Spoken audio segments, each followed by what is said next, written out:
I'm gonna test 3 identical camshafts, at least as far as you know. I'm gonna explain the latest camshaft technology for valve train reliability. Plus, you're gonna see our 800 horsepower, 7,500 RPM big block.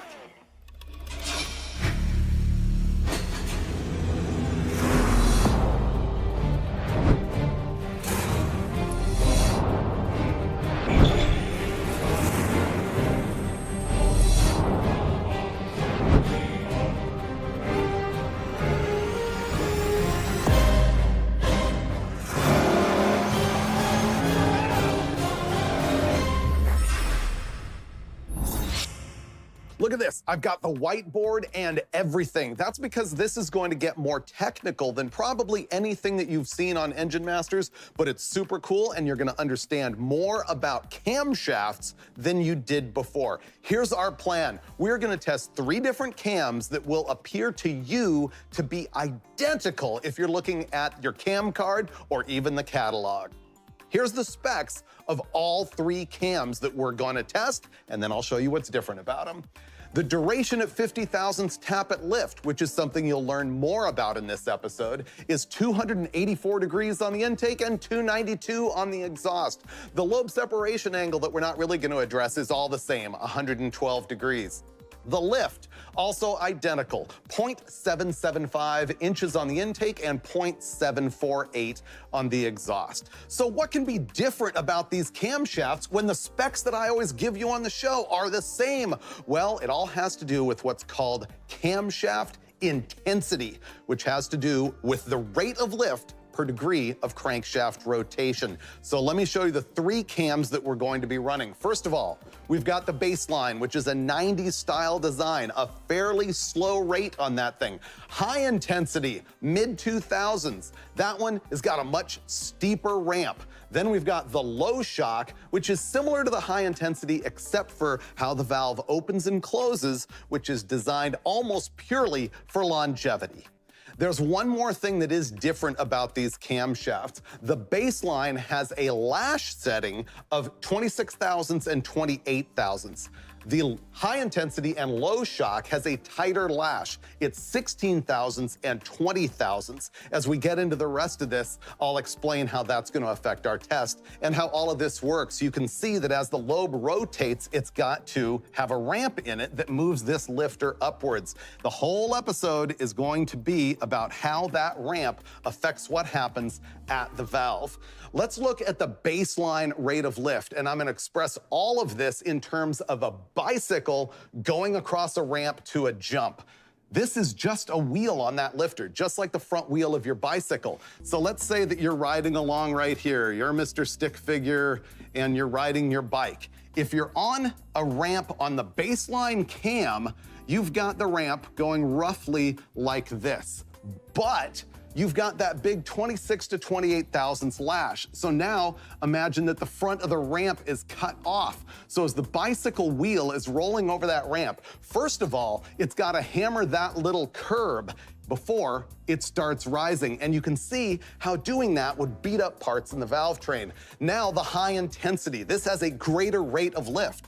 So your ramp is gonna end up at a steeper angle than it is on the baseline, and because it has less lash, it's gonna have a much smaller little curb right there. And then when we go to the low shock, and this is the real interesting part about reliability in the episode, your ramp is gonna have a little curve in it before it starts to climb. This part of the ramp is going to be essentially the same on the high intensity and the low shock, but it's that little curve right there that is gonna help this wheel maintain some longevity in addition to all the other valve train parts and especially the valve spring. Now let's look at a more technical view about how that is happening on the camshaft. I'm gonna take this graph right here and draw the trace of the lifter following the lobe. I'm gonna radically exaggerate everything so that you can sort of get the picture. On this graph right here, I've got lift in inches over here, and at the bottom, I've got crankshaft angle. So we're gonna be looking at rate of lift versus where the crankshaft is turned inside the engine, meaning where the piston position is. Now, remember that I told you that the duration at 50 thousandths tappet lift is the same on all of these. So let's just call this that point at 50 thousandths tappet lift. Remember, this right here is rise of the tappet. Now, we're also going to achieve the same total lift because every cam has the same lift. Now I'm going to go draw the baseline cam in green. Now I've got my high artwork here on the baseline cam. Let's look at the high intensity, which is gonna have more lift per degree of crankshaft rotation. So it's gonna start at about the same place. It's gonna go through 50 thousandths tappet lift at the same place, but then it's gonna have way more meat on these two other sides, like so. Now, once again, I'm radically over-exaggerating this, but you can see that the 50 thousandths number is identical, but over here it's gonna get fatter. But now let's look at the low shock unit. I'm gonna do that in blue. Now, really the difference between the low shock is reliability. And so what it's gonna have is it's gonna open a little bit earlier, but it's gonna move really slowly, like so, up to that 50 thousandths number. After that, it is following the high intensity lobe. Ignore my art there. So the blue is actually going to be identical to the black. All we're seeing is that there's a much smoother ramp right there. And you can see that on my drawing of the bicycle. And that is the key to the episode here. Two things. There is the potential for more horsepower in many applications if you can open that valve faster. The reason is you can see that you've got the valve at a greater lift for longer. So there's a potential for more airflow. The other thing on the low shock is that that curve right there has proven itself to have greater reliability on the valve train. We, on Engine Masters, often judge camshafts not only based on this number right here, which is going to be at 50 thousandths tappet lift on both ends, but we also judge it at other points. We often look at what we call a 200 number, which would be 200 thousandths tappet lift. And remember, my scale might not be right here, but you get the idea. So the thing about checking the duration at 200 is look at this. This camshaft is over here at 200, whereas the old school 90s camshaft is right there at 200 thousandths lift. But let's draw a line straight down here to our crank angle number. And remember, this is these valves being open. And so therefore, the duration of this camshaft right here at 200 thousandths lift is way smaller than this camshaft, the high intensity is, at the same tappet lift. So the duration changes, and we know that duration can affect airflow into an engine, and in some cases it can affect the RPM range of the engine, or the RPM at which it makes peak power. One way or another, this often makes a difference. So that's how the different rate of lift can affect duration at different points on the camshaft. And honestly, you can check your duration at any point you want. 400 is a common one, but pick your point and you can actually get there. The thing is, it's not just the duration that changes. If you look at crankshaft angle, or where the piston is, the lift changes between the baseline and the higher intensity camshaft, in this case, the low shock. Look at this. When the piston is at top dead center, the baseline cam has a lift of 223 thousandths, but the low shock is 264, a bigger number. 14 degrees after top dead center, it's 323 versus 369. 70 degrees after top dead center, big change, 666 versus 684. So you can see that the more modern camshafts have more lift at different points in the cycle, and what that means is it's also a greater rate of lift per degree of crankshaft rotation, which is kind of the point of this whole thing, with the exception of the huge deal in modern times The cam that was developed like between 2018 and 2022 is the low shock, and it's all about reliability on the whole valve train. Comp Cams has tested this in Top Fuel and Pro Stock and Super Stock and mud boggers and tractor pullers and even on NASCAR stuff. And we know that the low shock with that ramp, like the bicycle jump, is gonna be easier on valve train parts, and that means replacing less stuff. This right here is the key to the reliability. It's gonna have that ramp instead of the curb. All right. Now we're gonna roll into the dyno cell, and I'm gonna tell you all about the engine that we're gonna be running. I've given you all of the rocket science about the 3 camshafts that we're going to test here. The question is, will they make a difference on this combination? Here's what it is. It's a big block Chevrolet at 478 cubic inches. That's sort of an unusual displacement. Here's how I got there. We used a Dart Big M aftermarket block, so it has a bore of 4.5 inches. That's bigger than anything you could get in a production big block Chevy. The crankshaft, however, is short. It's 3.76 inches, which is like a factory 396 or 427. So it's only 478 cubic inches, which means I had to get some custom pistons made by JE Pistons to get the compression I wanted, which is 12.25 to 1. Kind of high. The cylinder heads that we're using are from Dart Machinery, and they are CNC ported. They have an inlet runner of 365 cc's. It's from their Pro 1 line. These things are stout. We've run them before, and we really like them. The intake manifold's an Edelbrock Super Victor, which is a big single plane for big power, and it's been ported by Wilson Manifolds. You can see that Wilson also put fuel rails and some fuel injectors in this thing for EFI, but we're not running that right now. Instead, it's gonna be all carburetor, and that carburetor is a Holley XP Dominator at 1150 CFM. So, is this gonna give us the results we want? Well, you don't know until you fire it up in the polygraph room and run it on the dyno.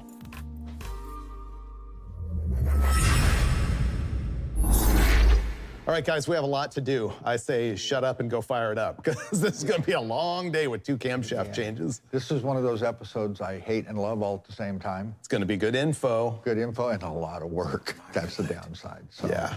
I guess there's just one place to go. Yep, show them the baseline, yeah. Okay.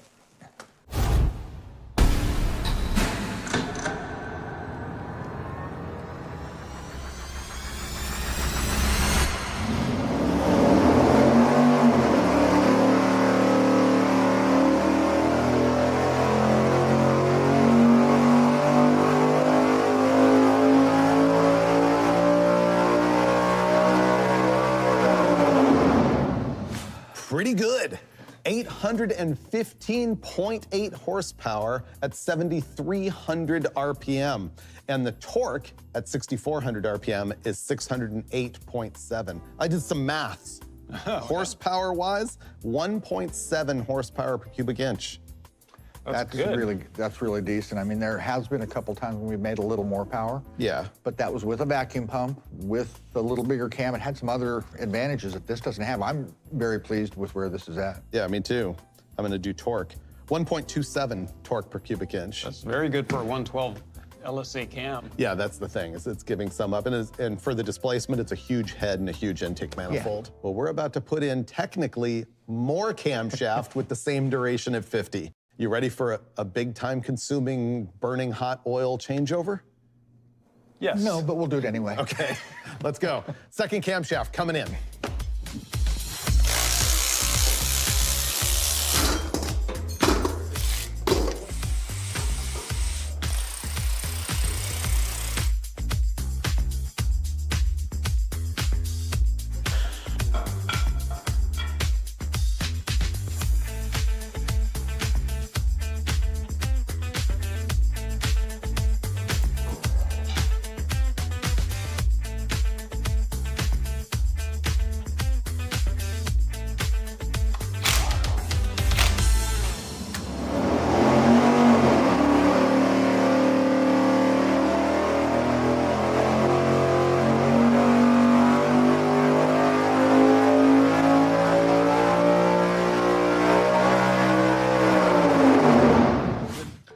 the high-intensity camshaft, we saw 808 horsepower and 608 pound-feet of torque, which doesn't mean much until we overlay it, but it looks like the numbers are down a little.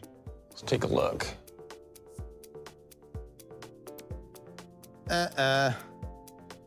Not a big difference up here. I mean, 815 to 808 sounds like something, but that's just a little something going on up there at 7,400 RPM.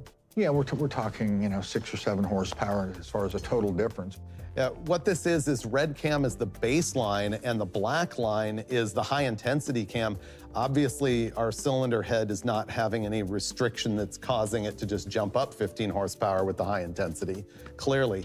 And I think the little bump up at the top is who knows what. Down here, the increase in torque with the baseline cam, probably because the bigger lash makes it seem smaller. That's certainly possible. This camshaft, the high intensity were never designed for down there. No. They were designed as drag race cams up in here. So Yeah. not a surprise. I'm bummed. I mean, I thought it was gonna make more horsepower, but So did I, until you really dig into the combination and realize it probably wasn't starving for camshaft to begin with.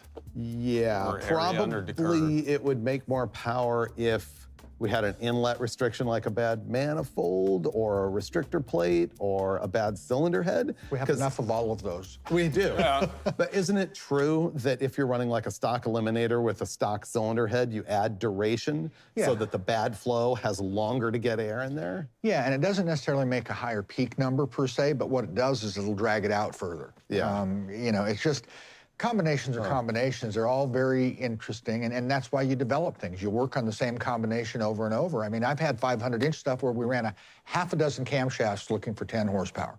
So. Yep. But our conclusion on this is the reason that we're not seeing more horsepower is it's a lot of cylinder head, 365 cc head on a 478 cubic inch engine. Actually, now that we mention it, it's probably why the torque's a little bit soft too. I think so. Yeah, that's certainly a possibility. I mean, up in that range, you know, part of it is these smaller motors, it's hard to get compression. And that's where a whole bunch of the torque comes from. So you put a big old camshaft with not a lot of compression, it's not going to be a big torque monster, but it'll still make good power. Yeah. Ready to go with low shock? It only took us 2 hours to change the first cam. We're practiced now. Yeah, we're warmed up. Next cam swap incoming.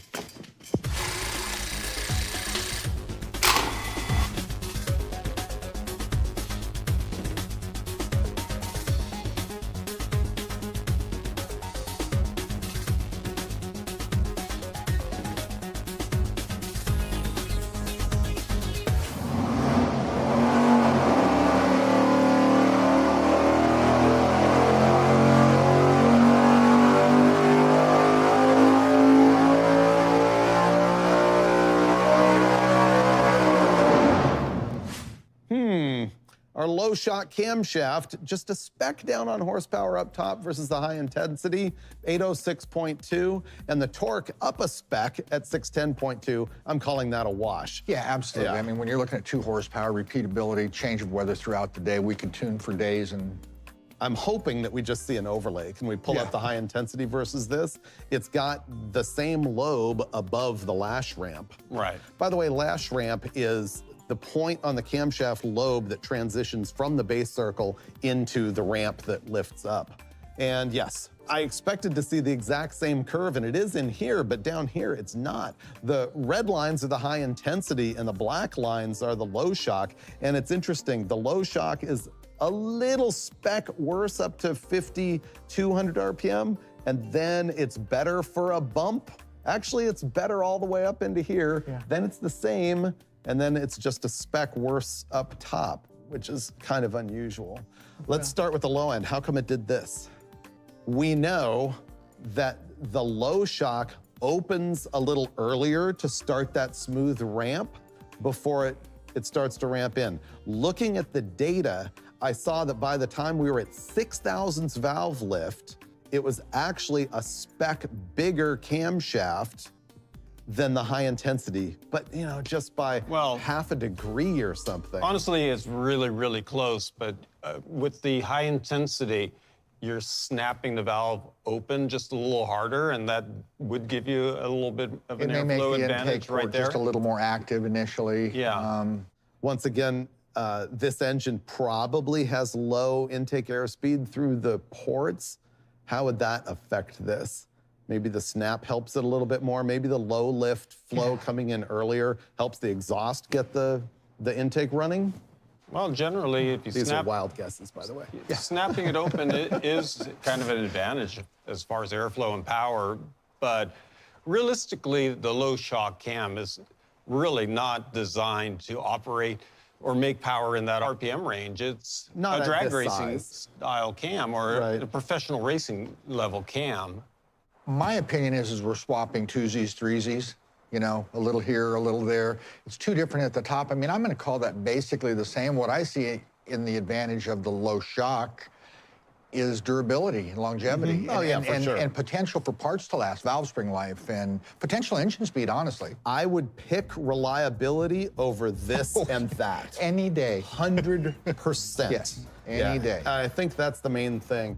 Overall in the episode, I'm honestly bummed that we didn't see a power gain with the high intensity. I know you expected that too.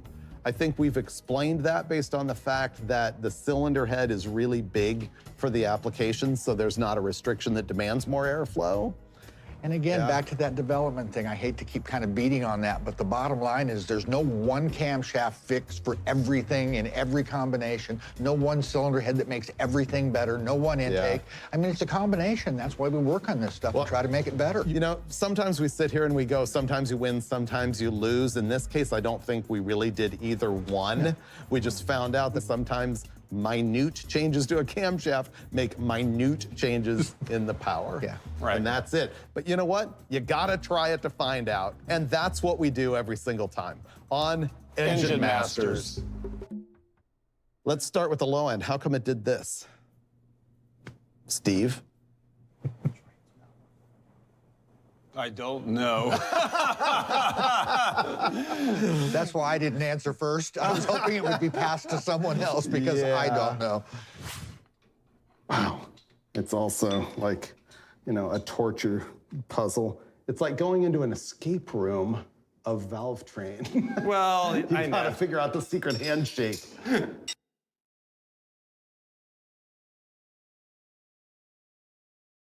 Can any one spark plug make more horsepower than another? You gotta know! And you'll find out this time on Engine Masters.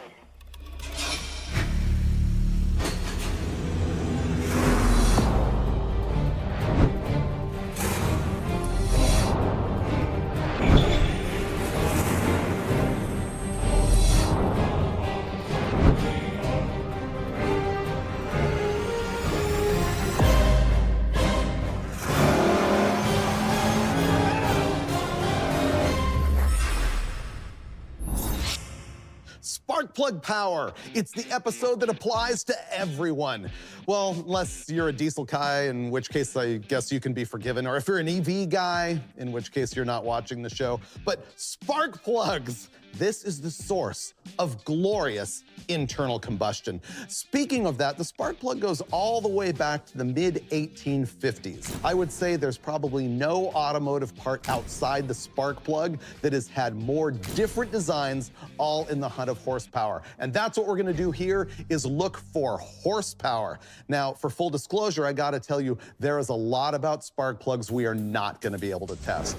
There's some legitimacy to the fact that some plugs are designed for longevity, like they have a harder electrode. We can't test that here. We can't test reliability as far as like maybe opening up the resistor inside and braking. We can't do that. We can't test like misfire at really lean part throttle cruise. We can't test economy. There's a lot of stuff we can't do. So we will only be looking at power. And I have to be completely honest, I'm guessing that none of these different brands of spark plugs are actually going to make extra horsepower more than any of the other ones. So we're just gonna lay that on the table right now. But we are gonna look at a whole bunch of different types to sort of demonstrate that to you. And we'll have a lot of discussion based on our experience, industry knowledge, and some tips and tricks along the way. Let's look at the spark plugs that we're gonna test. First up is going to be the very basic Autolite spark plug. These are the ones that we buy all the time at the local corner parts store. There's nothing special about them. They're just a good basic spark plug. plug. Moving on to what's in my hand is the NGK Racing plug. This is the only non-resistor spark plug that we'll be testing. You see, a lot of plugs that started coming out in the late 60s had a resistor in them, which helped cut down on electrical noise so you wouldn't hear that buzzing in your radio. Of course, the resistors are used today so that you don't have frequencies that are getting in trouble with like your EFI and things like that. That NGK Racing plug, once again, the only non-resistor. This is our personal favorite spark plug for running in a performance application. Once we get to running these, we'll give you a lot of tech tips about that spark plug. Next up, you're gonna have the NGK Iridium plugs. There are a ton of brands of spark plugs these days with a center electrode and maybe even a little pad on the ground strap that are made of iridium, platinum, all sorts of different materials. Typically, it's for longevity. We're gonna find out if they make a difference on our engine. Now, when we get into sort of our unusual plug, we're gonna run this Bosch, atypical of the normal Bosch spark plug and made in Russia of all places. That's the one that we say is like this. It has 2 ground straps on it. That doesn't mean it has 2 sparks per sparking event, but a lot of people over the years have put multiple ground straps on plugs, and there's a lot of theories about how those can work. We're gonna see if that works in our application. Now, here's the disappointment. We really wanted to run the E3 spark plug. This is probably the most popular specialty plug today, but if you look at it closely, you can see our issue. I bought these spark plugs and we discovered that they are so long that they hit the pistons in our engine. So unfortunately, we're not going to be testing that one in our engine. However, we're gonna run all the rest of these and we're gonna get through it pretty quickly. I think the meat of the episode is going to be in a lot of tips and tricks, and we did find something that makes power. And it's not new, but it was a shock. Yeah, I said that. Let me walk into the dyno room and I'm gonna tell you all about the big block that we're testing and how we're gonna configure the ignition system to give the spark plugs the best chance of making power. Here's the engine we're gonna use. I wanted something with a little bit of cylinder pressure to give the spark plug some opportunity to show a difference. So this thing has 12 1/4 to 1 compression. That's not off the plot in any way, but it's the highest compression engine that we had sitting around here. This is a 478 cubic inch big block Chevy, and this thing should make 800 horsepower, and it should run to 7,500 RPM. So I think it's gonna be what we need, but I asked Steve to change the distributor, and that's because once again, I wanted to give the spark plugs the best opportunity to make a difference, meaning I wasn't gonna use the MSD Digital 7 Plus that we normally run for ignition, because that thing just has like the spark of death. So what we're gonna install is an MSD HEI, which is an aftermarket clone of the GM distributor that came out in 1974. It has an integral ignition module, so it doesn't use an external box. It also has an integral coil in the cap. So what Steve did is he took the old distributor and lined it up, pointing at the #1 cylinder, which is how we like to arrange our spark plug wires. Right now, the engine is at 35 degrees before top dead center, but it's not dropping into the oil pump drive, so he's gonna tick it and make it drop all the way in on the helical gear. All right, guys, every time I learn the lesson, I break my own rule. In my stand-up, I actually went on record and said, I don't think any of this is gonna make a bit of difference. You made a prediction? Yeah, I did. Oh, Freiburger. Oh, now, I'll be wrong. Here's the thing. We want to see some kind of change, and so now I guaranteed it so that I can be wrong, because that's a trend. I disagree. You're always right. No, I'm not. Steve is. You think this is going to make a difference on all the spark plugs? Oh, yeah. I think the big deal here is going to be on you to make sure that our oil temp, water temp, everything is the same on each pull. Because if we see any warbles in there, it could be temperature related. We're talking onesies, twosies, so you have to be really 1 or 2 horsepower. And I think it's important to note that onesies or twosies are zeros. You know, engine repeatability, dyno cell repeatability, there's something called cyclical variance. An engine does not do exactly the same thing every time you run it. So we're gonna see onesies and twosies. I expect to see that, but for all intent and purposes, in my mind, that's nothing. Okay, so a little bit of a self-fulfilling prophecy here. I mean, we've all got a chip on our shoulder about this, except for apparently Dulcich, who thinks it's going to make a difference. Well, I just want to take the contrarian viewpoint. I mean, I don't think it's going to do anything anyway. Yeah. So I'm going to run in the cell and show you what we're going to do for our very first spark plug. What's going to happen is we're going to show you a plug, run the engine. Show you a plug, run an engine, and at the end, we'll go back and look at all the results. All right, I'm going to go throw in auto lights. Perfect. Our first spark plug is going to be the Autolite 3924. Absolutely nothing special about this. Parts store standard. I've run them a million times. The gap right out of the box was 45 thousandths, and that's where we left them.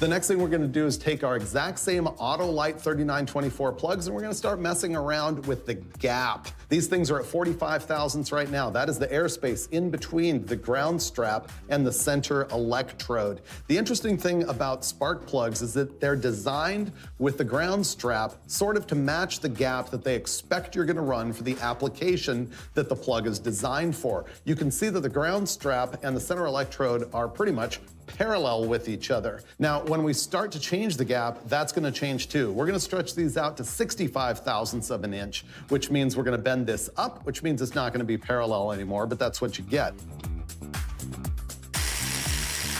All right, we'll dyno it, and then we'll come back and run them tight.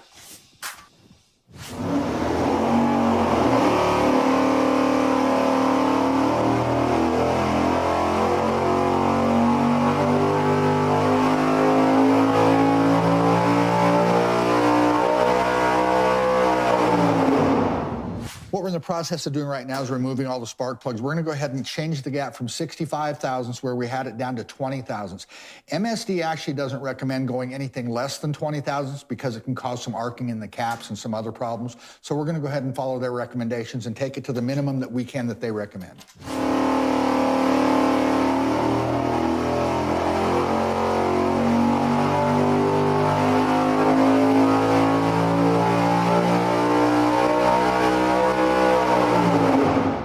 Now we're going to go to the NGK Racing plug. This is my personal favorite for any kind of muscle car V8 performance application. And honestly, why wouldn't you run these on a 4-cylinder, 6-cylinder, whatever, if it's, yeah. They're pretty good on everything. I love this plug. Let me talk about why. There's a couple of reasons. First of all, you can get them in a bunch of heat ranges, and they're very easy to understand. This one here says 7 on it. That one says 11. In NGK parlance, the bigger the number, the colder the plug. The cold and hot refers to the temperature of the center electrode. It's the center electrode, isn't it? It's actually, my take on it is the length of the porcelain. The porcelain is like a fuse. And the shorter it is, the quicker it gets to the spark plug body and then to the head, which pulls heat away. And you can see exactly that in these two plugs. This one right here has a longer porcelain. That is the hotter plug because the path to the coolant is much longer. You can tell this one is the number 11 plug because it's much colder. See how the porcelain's much closer and attaches kind of at the top? That is the difference.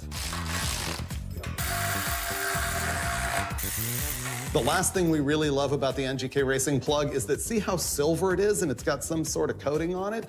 This is the spark plug that I personally can read the timing on the easiest. You'll be able to see after we run the thing, maybe I can show you again, that the coating on that strap will be burned. And if it's closer to that end of the strap, that means that it's too retarded. If you move it out towards the threads, that means it's more advanced. And you tend to want it just rolling over the other side of the bend right there. All right, Steve's putting in the 7s right now.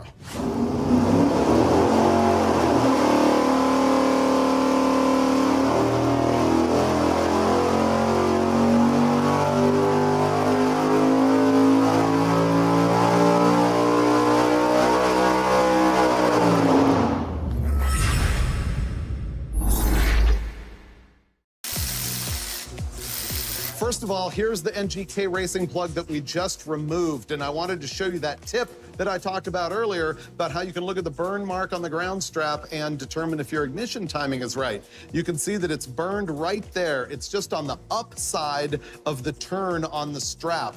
I would say that means that it wants a degree or even degree and a half or so of more ignition timing advance. We're not gonna do that because we're trying to run an A/B test here, but I thought I'd show it to you. Here's the next thing that's going to happen right there, the NGK iridium, the material that comes from meteors. You can see on this that it's got a really, really pointy center electrode. Basically, you use these if you want a lot of longevity because the iridium is really hard, but we're just throwing them in at about a 30 thousandths gap to see what happens.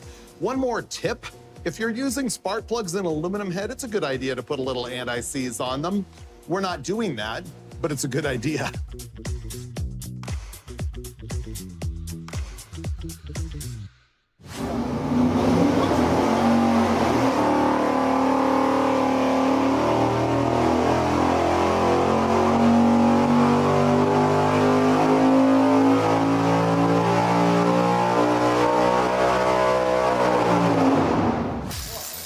Out with the NGK Iridium, in with the Bosch, the first of our unconventional plugs. This has 2 ground straps on it. I don't know what the theory is here because in our opinion, the laws of physics say that electricity jumps to the path of least resistance. So you're not getting 2 sparks here. Our belief is that there's just 1. The part number on these things, FLR8LDCU plus 7404-9.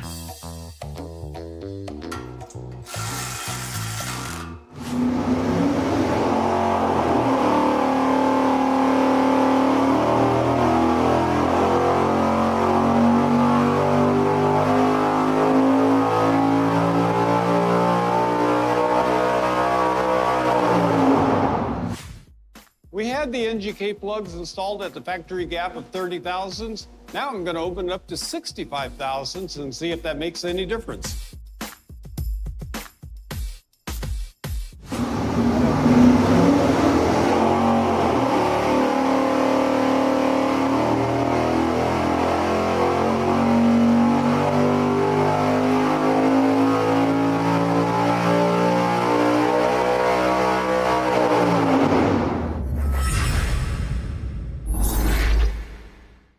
That ended up being a lot more interesting than I thought, but not for the reasons that I thought. Exactly. Yeah, I agree. I think we should get to that in a minute, but let's call up each spark plug in the order that we tested them and see what's what.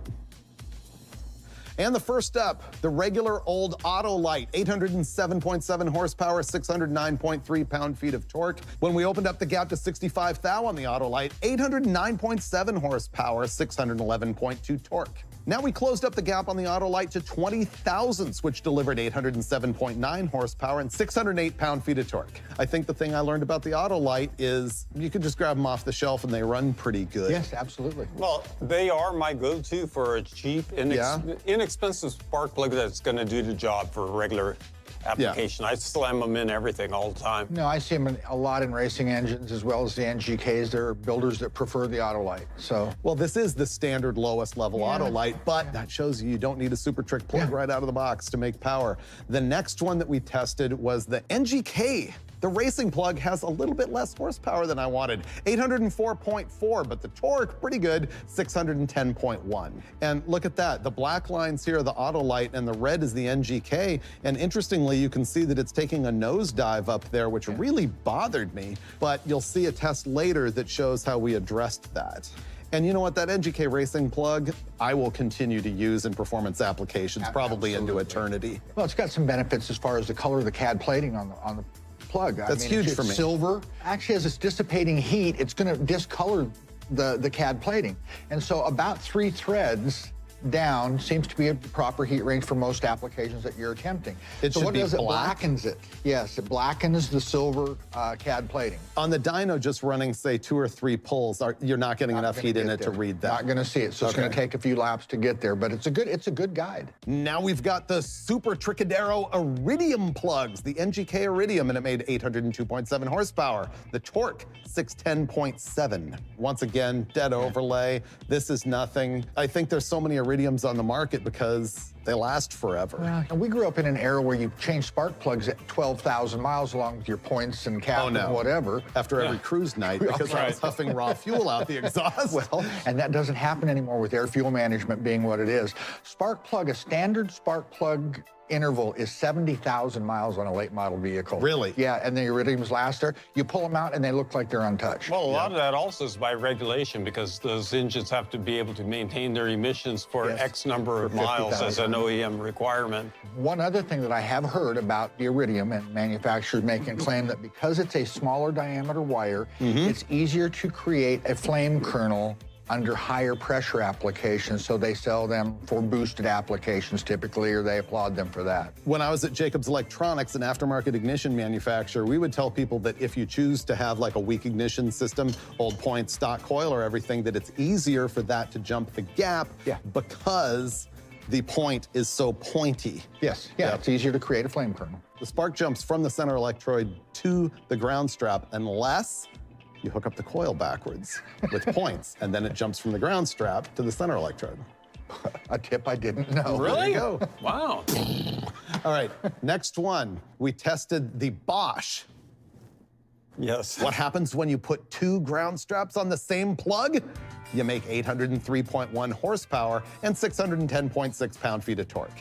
And the Bosch is now red. And once again, dead overlay. You can't even see that we pulled up another one. I think we all agree that it's not throwing 2 sparks per cycle. It's the path of least resistance is where the spark is going. I think it might change, alternate, go back and forth. And I think the plug lasts longer because you've got twice as much material to eat. Yeah, there you go. Yeah, good point. Actually, the reason plugs often don't last is because there's actual metal transfer between the center electrode and the ground strap every time the spark throws. And eventually, you probably pulled plugs out and you can see the buildup on there. So final conversation about all these plugs that we tested. There's a lot that we didn't run. I mean, obviously there's AC Delco, there's Champion, there's Platinum. You can go on down the list. This cross-section tells me that with a great ignition system, with a brand new plug and brand new engine, it just doesn't make a difference. It's almost nothing as far as out-of-the-box spark plugs go. On power. Yeah. But we think there are other reasons to choose some of these plugs, like the Platinum and the Iridium and things like that. Longevity, yeah. But then there's the very last thing, which is what we actually learned. Steve has called up our proof about spark plug gap that we saw with the Autolite plugs. In the black lines here, we've got 45 thousandths gap. In the red, 65 thousandths. And over and over, it repeats so that we believe the trend is that the bigger gap made a little bit more power, as you can see. Yeah, I was a non-believer initially. I was like, oh, that's not gonna matter. Once it started the flame, it's taken over. But it did it again. Yeah. And we didn't believe it, so went back and did it with another set of spark plugs and it did it again. So watch this with the NGK Racing plug. The last thing we tested is opening up the gap to 60 thousandths on our NGK Racing plug, and that saw 806.9 horsepower and 609.7 pound-feet. Black lines here are gonna be the NGK plug right out of the box, and then in the red lines, we open it up to 60 thousandths, and you can see it's definitely trending better all the way up to, I'm gonna call it 5,800 RPM, and then once again, all the way up at the top. Little peak right there. I have to admit, I was a real naysayer. This gap thing kind of doing A-B, the way we should test things. Yeah. If there's something going on, I'm heading the other direction towards big versus small. It's definitely a trend you can see. I mean, it's not huge, but it's there. There is something there. Well, once again, what we see all the time is that it's just that little stuff that ends up adding up, and next thing you know, you're making 20 more horsepower than the next guy. And more horsepower than the next guy is what we strive for every single time on Engine Masters. You know what? Maybe I should go 65. No? I don't know. David? I think I am going to go 65. Steve's made the executive decision to go 65 thousandths, probably because he bent one too big and didn't want to tap it back. That'd be my guess. Probably. I don't know. Let's go big or go home. I mean, widen out the gap. Yep, but I would have gapped it at the sharp point instead of at the dull point. Really? I feel like my entire discussion's the dull point. Really?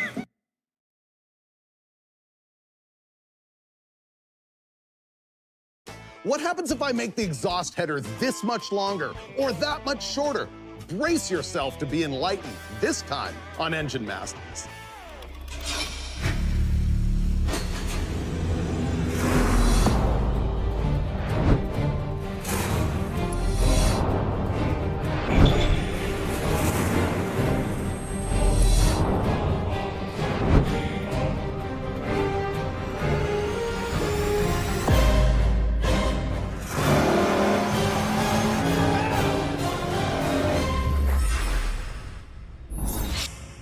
This time we're gonna study how the length of the primary tubes on your exhaust header can affect the shape of the power curve. It's super interesting and very scientific. You know that because once again, I've got the whiteboard and everything. All right, before we get started, let me tell you about my artwork here. This is gonna be a cutaway of one cylinder. This is the piston, it's inside the cylinder. Here's your combustion chamber, spark plug. Let's call this your intake valve in blue and your exhaust valve in red. Here's the interesting thing. There are 5 different ways that those exhaust gases are aided in getting out of the cylinder. Here they are.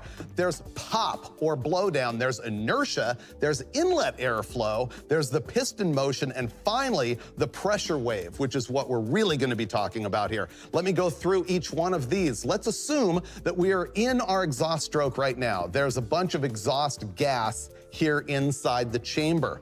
The first thing that's gonna happen is the pop. See, there's a high pressure area here in the chamber, and when the valve opens, which I will depict by erasing this little bit of the chamber, when the valve opens, that high pressure inside meets the low pressure in the pipe and poof, it literally blows that high pressure fumes out the exhaust pipe. So that's the pop, also called blowdown. Next, we have inertia. I've drawn the exhaust in sort of black specks because remember that an exhaust gas is actually particulate. There's stuff in there. So as it moves out here, remember that an object in motion wants to stay in motion. So you've got the inertia of that stuff working its way out, and that helps it keep moving. Then we've got inlet airflow. Remember that as we are moving up on the exhaust stroke, that the intake valve is gonna open before the piston hits top dead center. In the engine we're looking at here, let's just say it's opening when the piston's moving up, but it is 40 crankshaft degrees before it's all the way at the top of the exhaust stroke.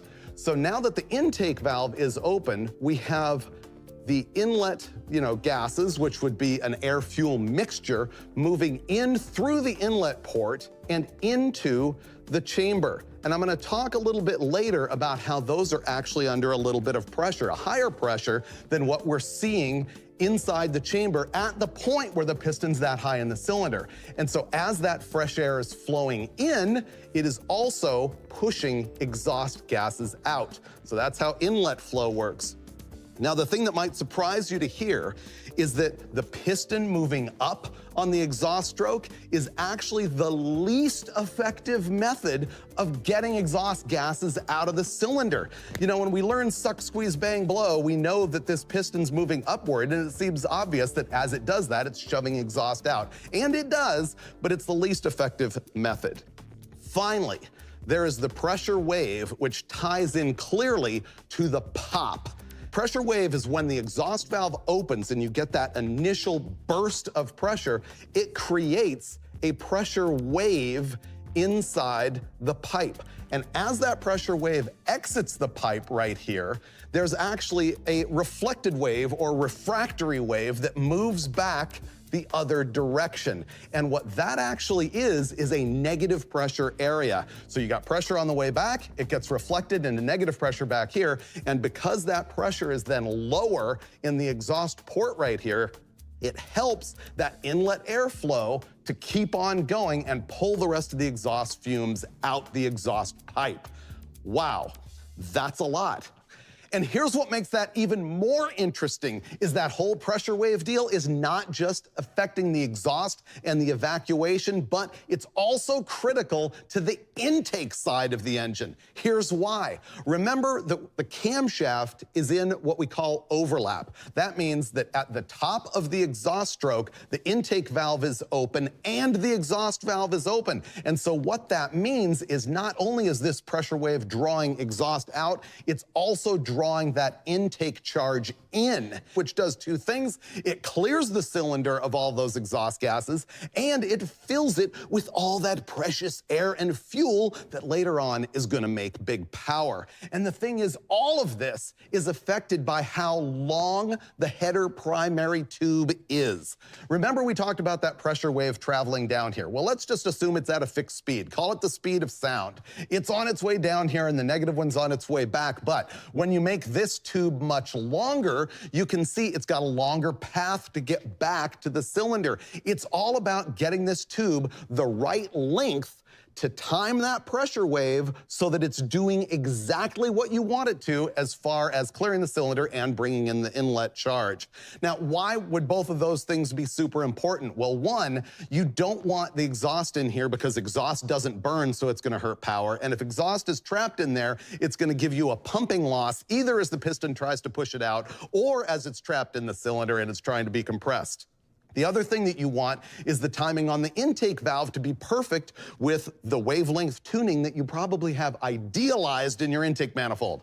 Probably not, but that is the theory. So everything that we're going to be looking at in this episode is about that pressure wave inside the pipe, how long it can be, how short it can be, and the effect on power. I'll tell you what it's going to do. The supercharging effect of that pressure wave can be tuned to happen at a particular point in the RPM range. That's where you will see torque multiplied the most. Therefore, you can tune where you want the fattest torque by adjusting that. Now, it's going to be different for every single engine. The optimum length is going to be affected by the cam timing, the engine displacement, the chamber size. I mean, there's a million different things. One of the most critical ones is going to be the exhaust primary tube diameter. The larger the tube, the slower those gases are moving. It's going to affect things a lot differently than with a smaller tube. And don't worry about that for this episode. We know that the 2¼ inch tube on our big block Chevy in practical testing has shown to be the right thing. So length is going to be the one variable that we're going to change.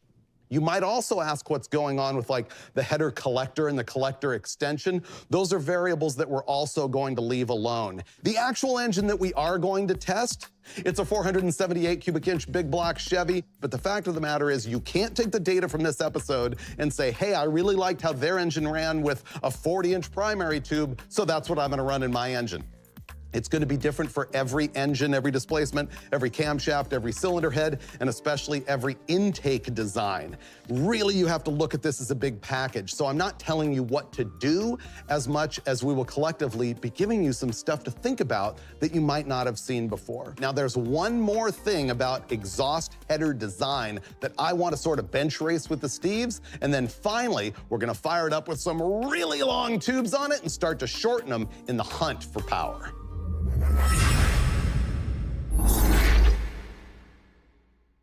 All right, guys, I love this test, but I have to address the elephant in the room, which I know every single audience member is gonna like hit me on the internet and go, this is invalid because they're not equal length headers. Our longest tube here is 54 inches. We measured the shortest one at like, I forget, 42 or 45. Yeah. Wild difference. 45. Discuss. Show me a set that is equal length. Zoomies. Okay, there's one. Yeah. Now name a collected header that's equal length. That's definitely the thing. And when I was a magazine editor, I'm sure you got this, I would all the time, they'll say, oh, well, that's an invalid test because the header tubes have to be an equal length. And so you can't package that in a passenger car, just no way. Right. And the other thing is the inlet runner an equal length on every hole? No. No, so therefore, would you want the header length to be equal on every hole? Yeah, and also the pulse firing is not equal distance. It's 270, 90, 180, 180 on each bank. Right. I remember small block Ford guys doing different diameters for different cylinders because the runners were different lengths and just going way off the deep end. These are as good as they get. I've tested this set of dyno headers against a lot of different stuff. They're really pretty good. darn good. Yeah. better than chassis headers. So for all those reasons, equal length headers, for the typical kind of car that we deal with, is completely impractical. That being said, we're now gonna test massive lengths of tubing. That is the longest primary tube I've ever tested. You know, it's interesting. I had no idea how much different it would sound. Yeah. I mean, we've warmed it up. It sounds weird. It sounds like a drift car. Is that good or bad? Depends on who you ask. I'll be. Do you mean it sounds like it's on the rev limiter all the time? That's non-committal, Steve-O. That's exactly right. It's non-committal, Steve-O. Okay, yeah. So the first thing we're gonna do is run it here with these really long tubes. I measured the longest one at 54 inches, and it's gonna be interesting. We've already warmed it up and had a peek at what's gonna happen. Here comes the full story. The real deal. Yeah. Oh, I can't wait. I really like this. I know, me too. It's gonna be so cool.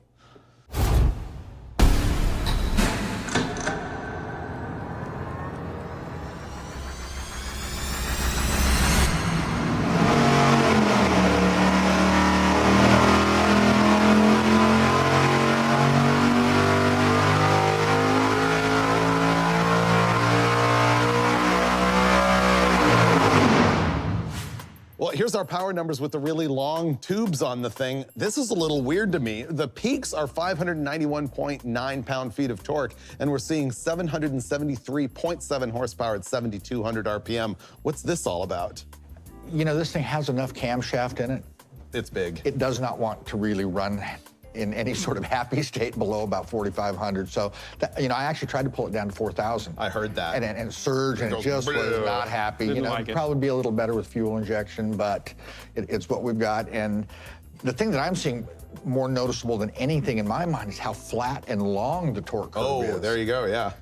Yeah, and it climbed that out of that hole pretty quickly. determinedly, you know. Yeah, it did, and then hung in there. This engine with the regular header is made as much as 610 on torque. I think Peak. we'll see that later in the show on peak, but I don't think it's making any of this sort of area right here. I would almost guarantee it's not. Yeah, exactly.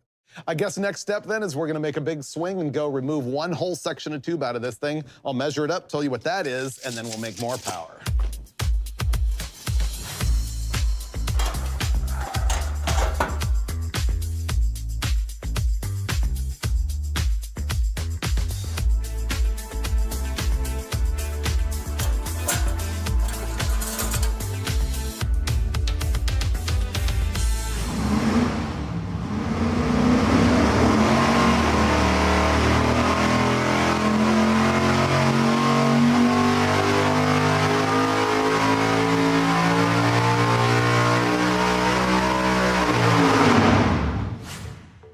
Now we've reduced that primary tube length by 9 inches. The power is 787.3 horsepower at 7,200 RPM, and the peak torque is now happening at 6,100 RPM and at 604.4. The RPM at the peak numbers is raising a question to me, which is, you know, often we do things and the RPM stays the same and maybe the power tilts around it and everything. We're actually gonna see the RPM at peak torque change, aren't we? Based on tube length. I think so. I mean, I think what happens is it starts to change volumetric efficiency, which is cylinder filling. And so the torque's gonna go up when it's filled better. So this is all gonna change the wave tuning, whether it be intake runner length or header length. And those things, I think, they're gonna change the RPM because it's gonna happen at a different speed or a different tuning wave. Absolutely. The question is, will the longer headers be so efficient at lower RPM that the number is higher than that? So let's find out. It's lower. You think it's lower? Which number are you talking about? The RPM number or the power? Peak. The torque number. Yeah. Is the torque, yes. Yeah. There's the answer. So here, the wavelength tuning of the longer tube shows us that it's making more meat down here below 5,500 RPM and even a higher number, right? No, I don't think No, it's not a higher number. number. It's just that the slope has changed. Yeah, it went 594 there versus 604. It's pretty darn close as far as output, though, at a radically different RPM range. If you look at the black line, which is the shorter tube, it's still got a big, long, flat torque curve, but look how it's even better with the longer tube on our first test. Yeah. Yeah. Yeah, so really, what we're seeing is below 5,500, the longer tubes are happier, but they're completely giving up power. It's a huge difference down here. It's a smaller difference up here, still relevant, but not as much. But down here, I mean, I think we were looking at something like in torque, what are a couple points here from? Yeah, let's say at 4,700 RPM, we went from 446 to 491. Yeah, that's a chunk. That's a big old chunk of change. The question is, who cares, right? Anybody driving it at 4,500 or 5,000? But they're not. No. Especially not with an engine like this. I think a lot of people will look at a curve like this and go, oh, well, I cruise the freeway at 2,000 RPM and roll into it. I want that torque down there. But that's not how you're driving this thing. Well, not this particular engine, right? Especially. I mean, this is a race engine, basically. Yeah. So. But I guess it's true if you had a dump truck. I mean, we would have to scale the whole test down to like, 454 with 8-to-1 compression and a small camshaft. Yeah. But the longer tube, I think, is going to favor low RPM. It is. It's going to favor low RPM. We just don't know how long is long because the engine combination is so different. The other thing I would say is how low is low. Yeah. Because I have seen very short intake runners and very short headers actually be horrible at 3,500 and better than a long tube at 1,500. It changes where it happens, and it will move up and down as the waves pass through. There's a lot of interdependent variables, cam timing. Tons. Absolutely. Intake and exhaust track lengths and tuning effect there. Yeah, so. but in my stand-up, I explained to the audience, this isn't like follow our lead and make the tubes this long. It is know that this affects things. Yes. Yeah. What I need to know is how much it's going to affect it when we go even shorter. So what's the plan? Are we going to like put the collector right back on? Or are we going to go with like a... I think we've got a 4-inch piece we can get in there. So we're going to go take another 5 inches out of it, right? Yes. All right, here goes.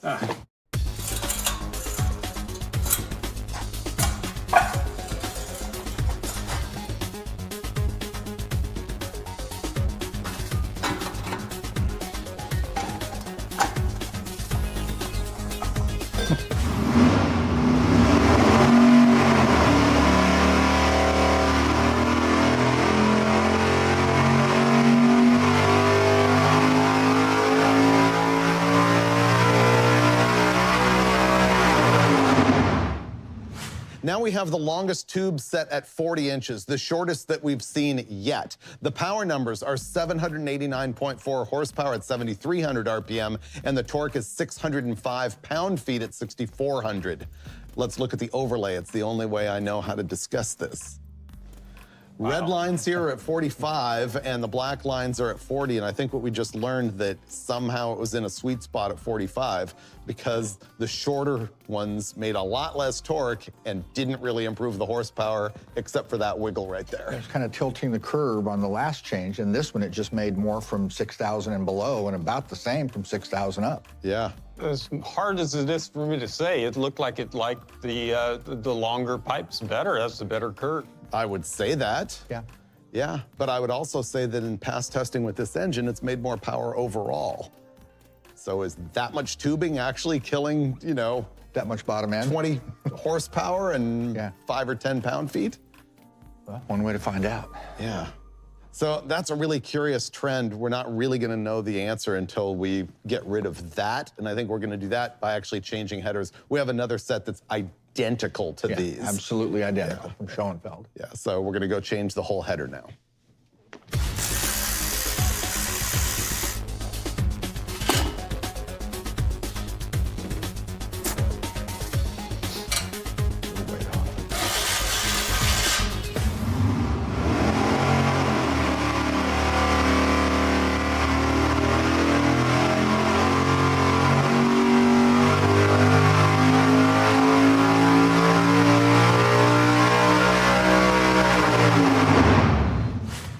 And our out-of-the-box header, which, by the way, is 4 inches shorter than the previous test that we made. And we're seeing 801.3 horsepower and 607.4 pound-feet of torque. The layover, Mr. Brulé. Here we go, 40 inches versus 36 inches. We got 40 in red, 36 in black. And I think we're seeing what we expect up there with more peak horsepower at higher RPM with a shorter header. And less torque down low, except for here. Yeah. This is like some wave going. This is what we were talking about earlier, where something shorter can actually be better down at a lower engine speed. You know, it's not always one trend that leads in one direction. And I guess that's because the pressure wave, it's going down and coming back at different rates depending on what we do. Absolutely. It's ending at a different point and causing a different level of pressure drop at the exhaust valve. You also have first order and second order reflected wave. Yeah. So it can actually go up and down the pipe twice. Okay. At times, and maybe catch the first one in the right place. The beginning of the overlap event, and maybe tag the back end of it. So. It is traveling at the speed of sound. Yeah. Literally. So yeah, who knows what's happening in there. And it's the system. It's not any one piece that makes everything work. There's no magic math, or they would have already designed the perfect engine once.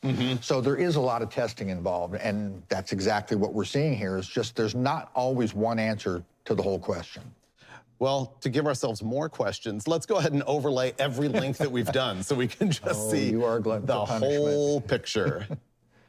Our conclusion on those last two steps, though, were 36 inches, better top-end power, and better bottom, 4,500 RPM power versus the 40. And now we're looking at this entire mess. Let's talk you through it. The longest ones here are in green at 54 inches. The next length that we tested was 45. That's in blue. Then we went to 40 inches in red and 36 in black.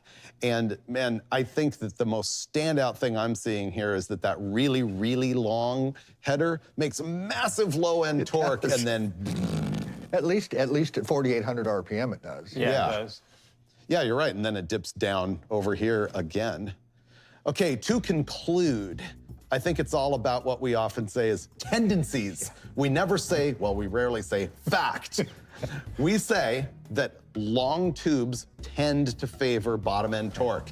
That seems to absolutely be true here. We say that shorter tubes tend to favor high RPM horsepower. We definitely saw that as well.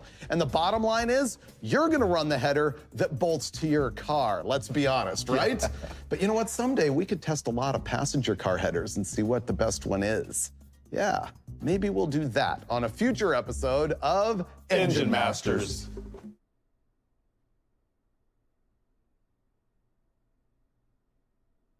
This time it's a quest for bottom-end torque. And we ask the question, is there such a thing as too small of a camshaft for our 3D3 small block Chevy? This time on Engine Masters.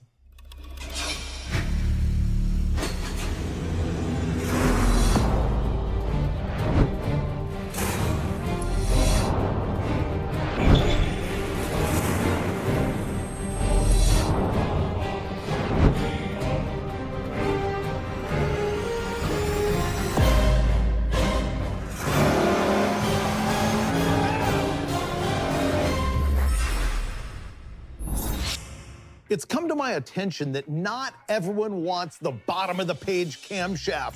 You know, the super rumpity, choppy one, the one that revs to all kinds of RPM, requires like a loose converter, deep gears, all of that stuff. No, there are in fact people who want their V8 to be nice and smooth, to make good low-end performance and have a lot of torque. And you know what? That guy is often me. Yeah, in my rock crawler or in my tow vehicles, I really don't want the massive camshaft.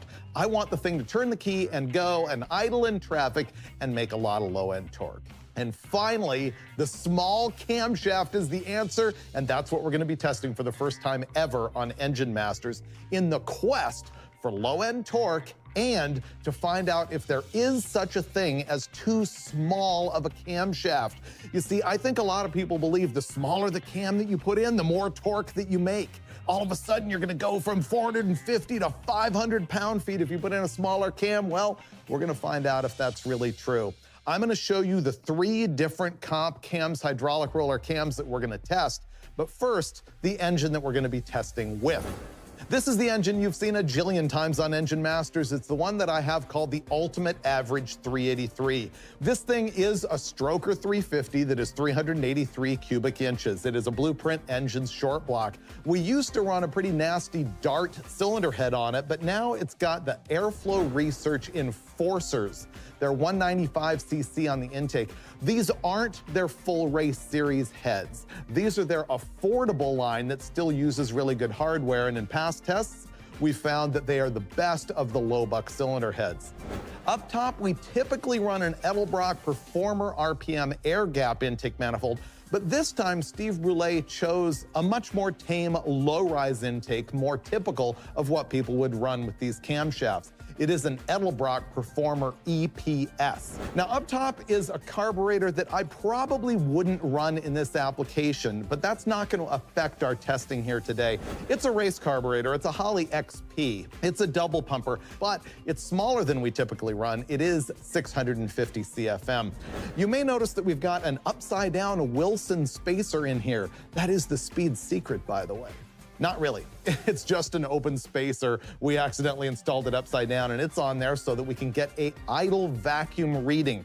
That's another point of data that we're going to give you, because higher idle vacuum can be beneficial for your application if you want to run your power brakes.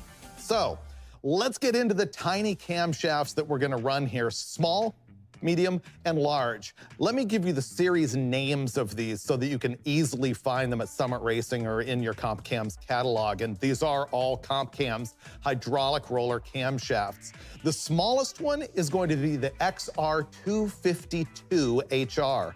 The medium one is an XR264HR. And up top, we've got the XR276 HR. Let's talk about the specifications, and I'm going to give you duration at 50 thousandths tap at lift. Remember that duration is how long the valve is open, and the duration tends to affect where the power happens in the RPM curve.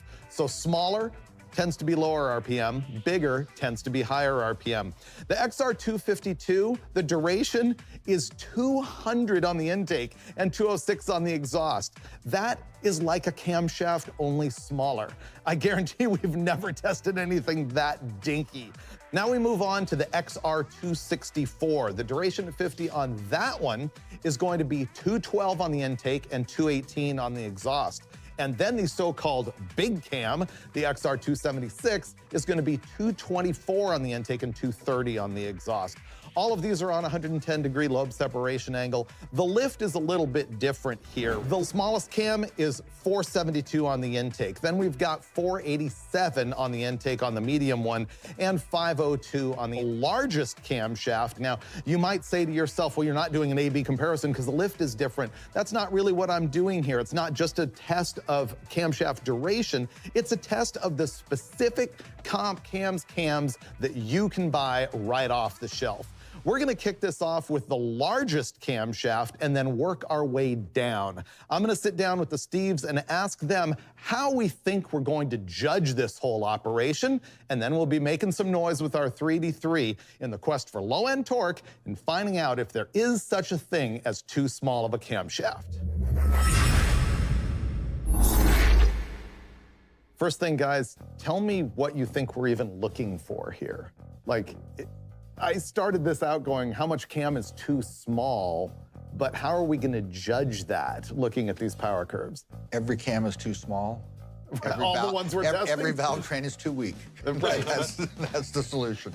It's what I always say, there's no such thing as too big of a cam, just not enough motor. That's right. Well, in this case, they're all tiny cams, but when we look at the curves, is there a point at which we're gonna go, this gave up so much horsepower that we can't accept it? Or are we looking at the torque falling below a certain number?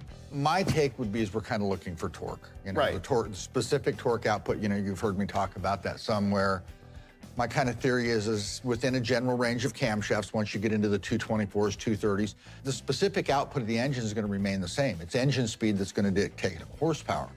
So there is a point, I think, though, going that way, where it will actually lose torque. Yeah. Where the valve just doesn't open long enough, it's not open tall enough, it just is going to lose some torque. But for me, it's more about the application. If you've got a tow vehicle or something like that, do you care about the horsepower that it makes over 5,000 RPM? Or do you care more about how drivable it is, how much torque it's making down low, where it really matters for your application? I think that a lot of times the factories or OEMs may have a different agenda. And so a lot of this stuff, when the camshafts are 198 or 196 at 50, I think a lot of that may have to do as much with emissions and mileage as performance. But we're looking at the other side of it. And total smoothness. Yeah. Which on that point, I'd like to look at the idle vacuum of all of these. I think all of these cams are small enough, we could probably look at them at a reasonable idle speed of like 800 or something. right. They're all small enough. I mean, if we pick 1,000, that's for bigger cams. All of these will idle and go in and out of gear with a stock converter. Basically, all these cams make the engine and car really way more drivable and smooth, Right. which we're normally not interested in at all. So how much load do we want on it at idle? I'm gonna basically say no load. No load, yeah. So what's your test regimen gonna be? You want to idle it first or after your pull? Well, it doesn't matter. I mean, we're gonna get it up to temperature where everything's good. We're gonna look at the idle air-fuel ratio. The timing is fixed because we're gonna be swapping some cams, so I put a crank trigger on it. So the ignition time is gonna be 36 degrees all the time, which will help idle vacuum some over a Right. regular curved distributor. So we'll idle it down. We'll make sure it's at temperature. We'll make sure the air-fuel ratio is correct because that can affect idle vacuum as well. And we'll just try to make all the parameters equal between each one, and then let's look at the difference. Okay, cool. Okay? Let's go. All right. Here we go.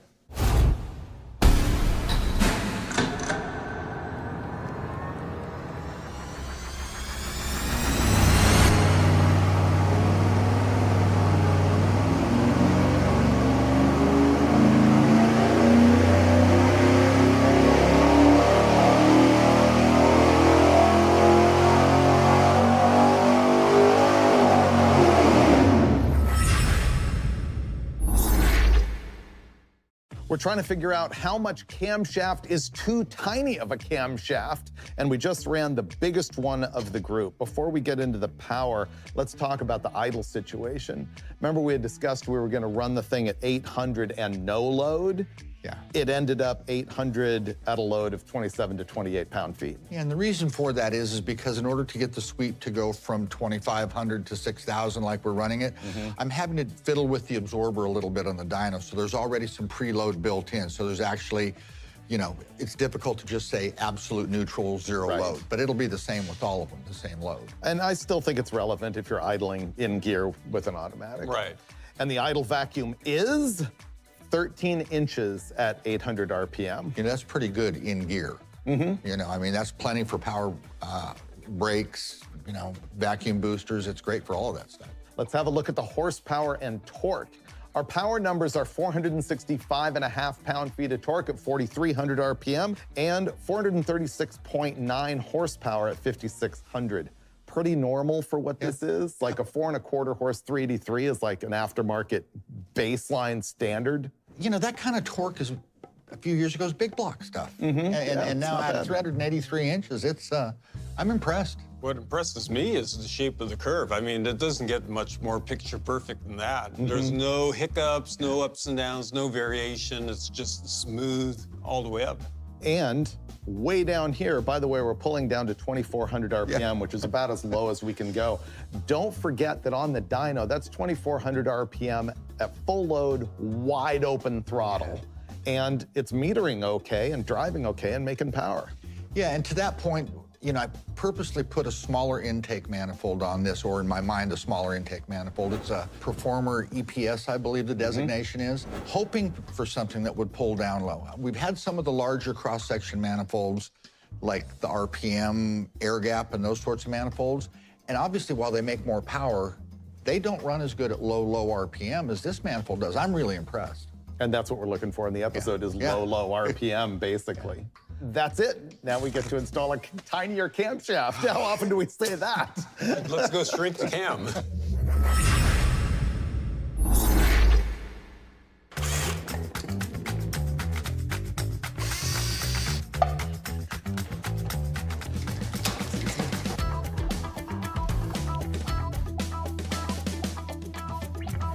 .224 cam, gone. 212 cam in.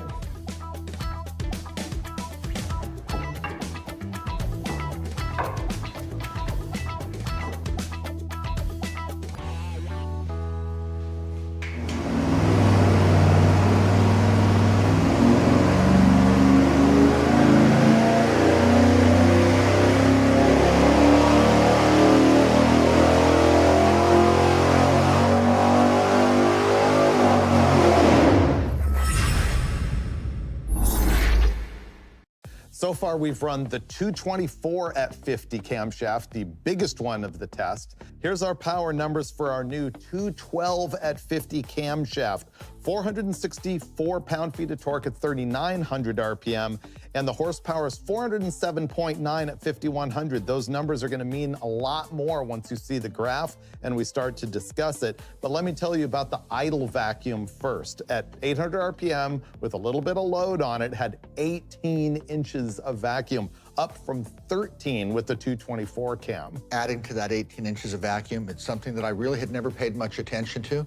I had to go out and adjust the idle mixture.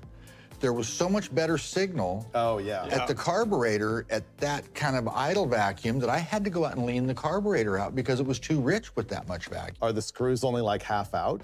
Getting close. Really? Yeah. Interesting. Normally we see like 3/4 to 1.5 out on our bigger cam stuff. This is supporting your theory about torque potential, and the camshaft simply moves it up or down. So far, so good. Because we had 465 pound-feet of torque with the 224 cam, 464 here, call that the same thing, but the peak RPM went from 4,300 to 3,900. Way down. And the question about how we lost all the horsepower, basically 30 horsepower, we went from 436.9 to 407.9, but the RPM changed from 5,600 to 5,100, and that's all about horsepower as a function of RPM. Horsepower is torque times RPM divided by 52, so you see RPM's in the equation, so an engine has to make RPM to make more horsepower. Right. The higher RPM at which you're making a given amount of torque, the more horsepower you have, so. But the 212 cam just can't get there. No. It doesn't have enough duration to carry the RPM. Let's look at the overlay and see what the real difference is between these two camshafts. Whoa. All right, the black lines here are the cam we just tested, the 212, the smaller one. Just an enormous difference in horsepower. Right. But look at the torque. Not just the peak, but the area under the curve, the area from 2,500 to 3,500. I think this goes to what Steve initially started the day with was, I think it's application. And so, you know, if it's a street car, you may want the bigger camshaft. If it's your tow truck, I'm down there with the smaller one. Yeah, up to 4,000 RPM, the little cam's got the advantage. Yeah. Because the other thing that we noticed is the 224 cam has a little bit of a lope. A little bit. And this one with the 212, It's smooth. It's nothing. Stock, yeah. It's just, ooh. Yeah. The question is, are we gonna see a bump in torque with the 200 at 50 camshaft? That's the one I'm the most interested in. I think that's gonna start to kill power, but we don't know until we know. I'm already kind of tired of changing camshafts. It took 45 minutes. How tired can you be? We were pretty good. All right, we're gonna do it again. Now comes the tiniest camshaft of the test. We're gonna go install a 200 at 50 cam. That just doesn't even sound right to say out loud. Never.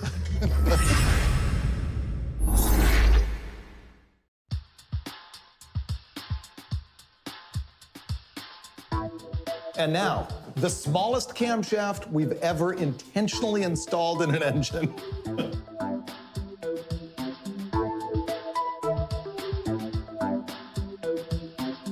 Now we've got the minuscule camshaft installed. It is 200 duration at 50 on the intake. The question is, does it kill power? Does it shift it all to the bottom end? That's why we test.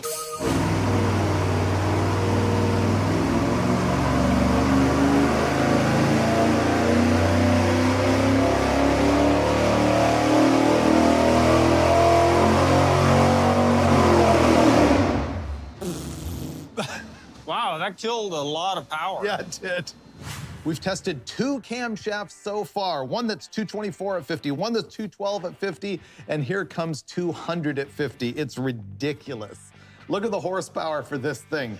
It is only 363.4, and I will remind you, our 383 Chevy made as much as 436.9 with the 224 cam. Then we look at the torque. 452 pound-feet of torque at 3,700 RPM, which is also a drop from what we've seen. There's the curve right there. No real surprise, I don't think. We knew at some point in time, if you don't have the valve open long enough for it to get some air. I mean, kind of what we're looking at, in my opinion, here is we're looking at the volumetric efficiency curve. And if the valve's never open long enough or tall enough, it doesn't have enough air to do anything up here, and it even gets to the point where it loses torque. Let's look at the comparison versus the 212, because Dulcich was saying it's gonna make more low-end torque. Well, I thought it would, yeah. I'm gonna say no. Yeah, no. lost some. Well, I have to give Dulcich credit. It makes just a few more numbers. The black lines here are gonna be the 200 duration cam, and red is 212. Look at that. You're right, Steve. It made a speck more torque down here. The infinitesimal, I mean, those really small gains you get there at the very bottom, it's just nowhere near worth the trade-off at top. No. No. Do we agree that we found too small? This is definitely too small of a Too cam. small, yeah. One thing you do gain that is notable, though, is smoothness. Actually, we didn't talk about that. The vacuum on the 200 at 50 camshaft was 20 and a half at 800 RPM, but not as much as a jump. Look, the 224 cam was 13 inches of vacuum, 212, 18.1, and then 20 and a half on the smallest cam, the 200. So there was a bigger change between the 224 cam and the 212 than there was from the 212 to the 200. Sure. Sound-wise, the 224 still had a little bit of a lope. The 212 sounded stock, and the 200 sounded like it was strangling. It really, I walked in there, it wasn't even loud. No, it just has nothing out the exhaust. There's no overlap. The other thing that we know is that idle vacuum goes up the smaller the camshaft. And that's gonna be because overlap is less. Yeah, there's less overlap.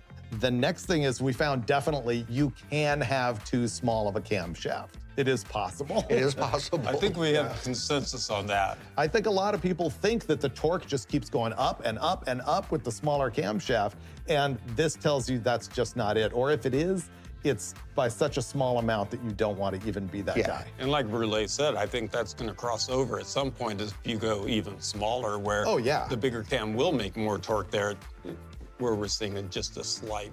Well, if you don't open the valve ever, it's not going to make any power. Right.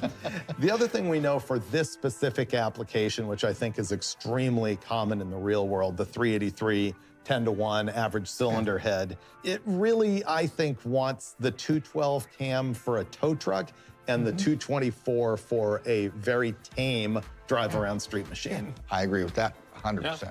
And we talked through the sound of them. I think the sound is a huge thing that people pick camshafts for.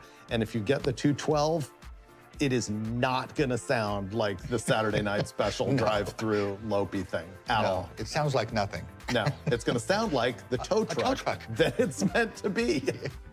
All right, there's an off-camera argument that we're gonna have to solve about displacement versus camshaft, right? Well, I would say that would be pretty interesting to me. Would it be pretty interesting for a future episode of Engine Masters?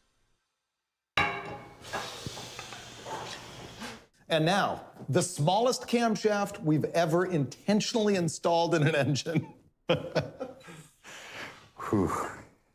It's true, right? It is mini, yeah. This is the smallest camshaft I've ever put in anything. On purpose. Well, actually, it's the smallest I've ever put in anything, even by accident. I might have R&R like a stock deal with a smaller cam, but as far as an aftermarket cam, there's no chance I've ever picked anything like that.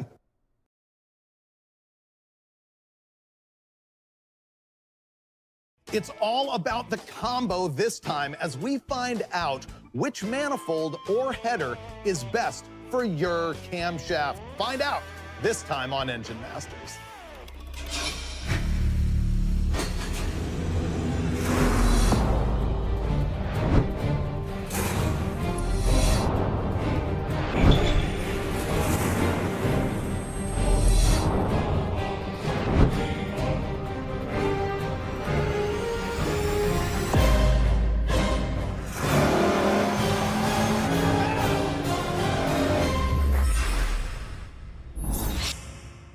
Here's a test that comes straight out of the mind of my co-host, Steve Dulcich, who has told me for years that the smaller your camshaft, the less your exhaust headers matter. Well, we're gonna find out if that's true, and this is one of those episodes that is a complete over-deliver because you're gonna see other stuff as well. You're gonna see the difference between a small camshaft and a big camshaft, and you're gonna see the power of a cast iron exhaust manifold versus a Shorty tube header versus a long tube header. So much in this episode of Engine Masters. Let me tell you how we're gonna do it. First of all, we're gonna use our venerable 383 stroker small block Chevrolet. Let me tell you about the specs on that baby. It's a blueprint engine short block. It is just basically a stroked 350. It's got a 750 stroke crankshaft in it. This thing is almost 10-to-1 compression.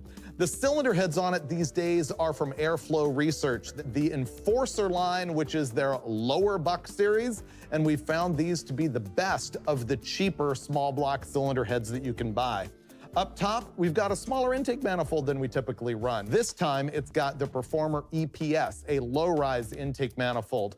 We got a 1-inch spacer on it, and the carburetor is a 650 CFM Holley XP. Now, how about the specific manifolds and headers we're going to be testing? First up is going to be the Summit Racing cast iron exhaust manifold that is sort of like an OE Chevy Ram's horn. The difference being, it does have the 2.5-inch outlet on it. Not all of the factory ones do.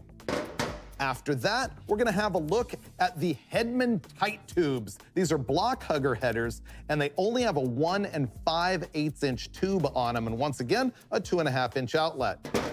Finally, the dyno headers that we run all of the time, and we know that these actually make more power than a typical under chassis header. These have a 1 3/4-inch tube diameter and a 3-inch collector. Now, how are we gonna execute this test? What we're gonna do is run each of these exhaust systems with 2 separate camshafts. The first one is a Comp Cam's hydraulic roller that's itty bitty. It's from the line called the XR252HR.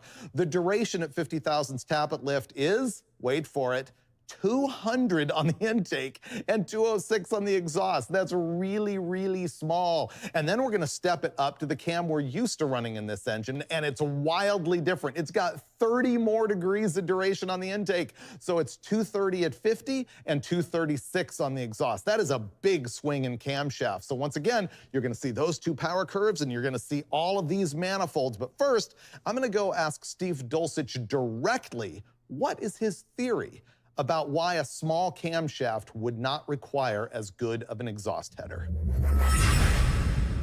All right, Dulcich, cams versus exhaust. Explain your theory. My theory? Yeah. Well, I mean, exhaust is an important aspect of making power, and people tend to think of it as a matter of restriction. And restriction is definitely a part of it, but I think the more important aspect is the scavenging you get with a header compared to a manifold. And the scavenging is going to depend on overlap to have an effective time window to do its thing. So my theory is with the big cam, the headers help a lot more than they do with a small cam. So if you have a little small cam motor, the header benefit is not as great as a big cam motor. So what do you think? What he means by scavenging is, of course, the wavelength tuning of the header that is removing exhaust and drawing air and fuel in during overlap, which means the intake and exhaust valve are open at the same time, that point in the camshaft. And with the smaller cam, there's less overlap than with the bigger cam. Does that summarize it? Well, it clarified it. Okay, perfect.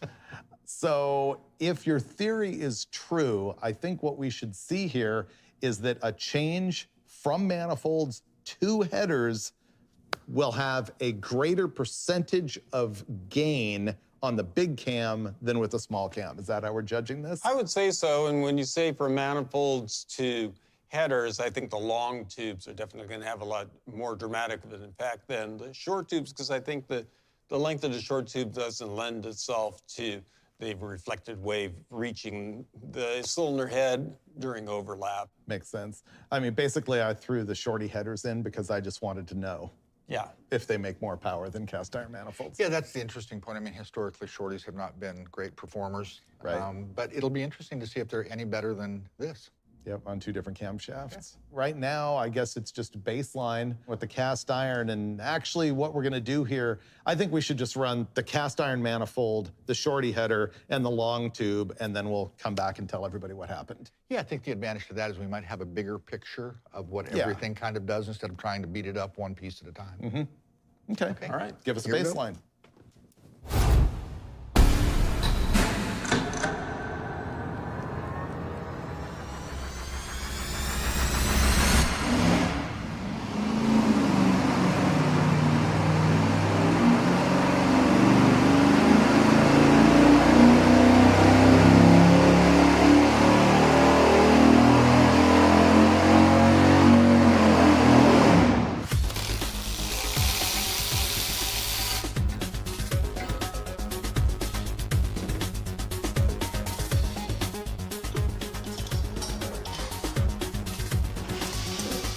And now the block hugger tubular headers.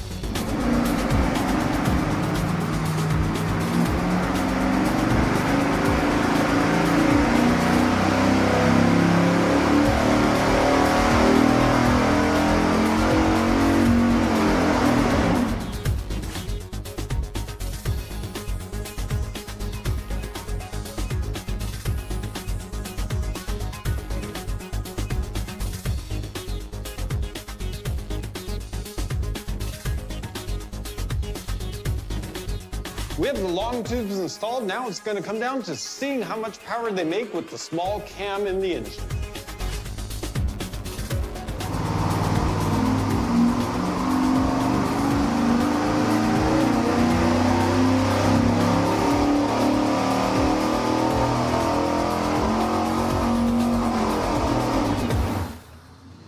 Ta-da! Okay, Steve, first thing is, I don't know if we should get this thing a milk bone or take it for a walk. This is a pooch. This does not make power. The power numbers with the cast iron manifolds are 441.9 pound-feet of torque at 3,600 RPM and a weak 347.9 horsepower at only 4,500 RPM. That is bad. Yep. Combination of bad cam, little itty bitty cam. I guess I shouldn't say it's bad. No, it's just small. tiny, Yeah. very tiny, 200 degrees of duration at 50 on the intake, and manifolds that I gotta hope are a restriction. I would have to believe that there's somewhat of a restriction. Yeah. I hope. That's really bad. My question though, and this is a big one, it's part of the reason I wanted to do this in the episode, is are the Shorty block hugger tubular headers better than the cast iron manifolds? I really wanted the manifolds to work, but I don't think so. Let's see. Oh. This is more interesting than I thought. The black lines are with the manifolds and the red lines are with the Shorty headers. So the little Shorty headers actually were better everywhere power-wise. The peaks are 449 pound-feet of torque at 3,500 RPM, and the horsepower 357.4 at 4,800 RPM. We haven't seen this before with Shorty headers. No, not every time. I mean, I'm actually surprised that they actually perform pretty well. I've always kind of given them the nay, don't bother, but well, this is decent. It probably means that the manifolds are ungood. That would be my guess. That might be too. Yeah. It's around 10 foot-pounds across the board. I'd say I'd average somewhere in there. Except for right here, for some reason, they're really close, but everywhere else, yeah. And I'm not gonna blanket say this is a test that applies every time, because there's different manifolds. No, I was gonna say, I think you bring up a really good point. We don't know that absolutely that that's a great iron manifold. And that manifold is aftermarket, but it does have the 2.5-inch collector, which is better than a factory one, which is usually 2 or 2 1/4. Yeah, so we don't really know, except we know these Shorties are better than those manifolds. Yeah, I mean, I'd probably head for a Shorty now, I mean, at this point. But head for the long tube, because then we're all gonna go, oh yeah. Now we're looking at our long tube headers. To clarify, the red lines here are the long tube. The blue lines are going to be the Shorty headers, and the black lines are the cast iron manifolds. The power peaks with our long tubes, 454.8 pound-feet of torque at 3,700 RPM and 366 horsepower at 4,800 RPM. And it's interesting that the long tubes are better at every point above 3,200, but look, they actually take a dive right there versus the Shorty headers. You know, I have to say, for as long as I've been doing this, I don't think I've ever done this test with this small of a cam. So these are kind of interesting results to me. Again.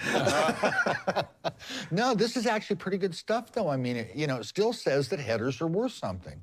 They are. Sure. The gains, to me, are kind of incremental. I mean, the manifolds, and then, boom, you go to the Shorties. It picked up some, and then it picked up almost an equivalent amount going to the long tubes. Now, I think what I learned here is that, surprisingly, long tubes are better with a tiny camshaft, which means the Dulcich theory to hold up has to show an even bigger difference at each step with the bigger cam. And do we look at that in power numbers or percentages? I'm going percentage. I would say percentage. Like I said, you're showing incremental gains with all of those different things. I mean, would you get greater incremental gains with a big cam? That's what we need to know. How do we find out, Freiberger? We're gonna go install a bigger cam, and then we're gonna run all 3 exhaust systems again and see what happens.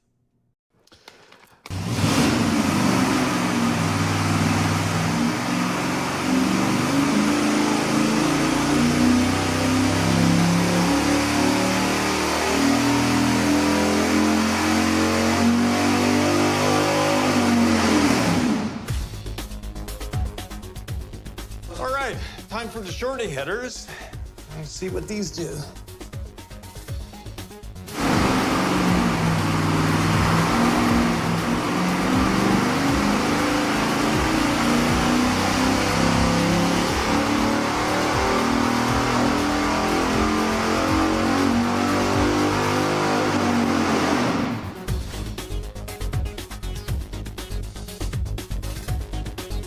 Okay, we got the Shorties off, and we've got some real exhaust installed in it now. So we've got long tubes. We should get back to some sort of reasonable power level. This should be fun.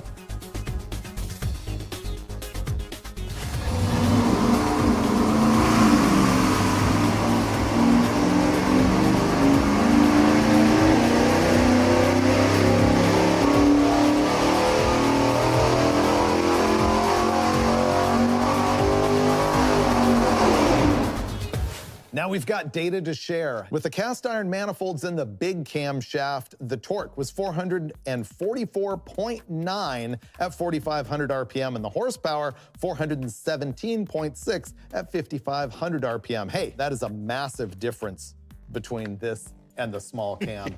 You know, later on, I want to compare with long tubes, the small cam versus the big cam, just because we can. But right now, we're looking specifically at the exhaust. So let's overlay the Shorty header and look at the difference there.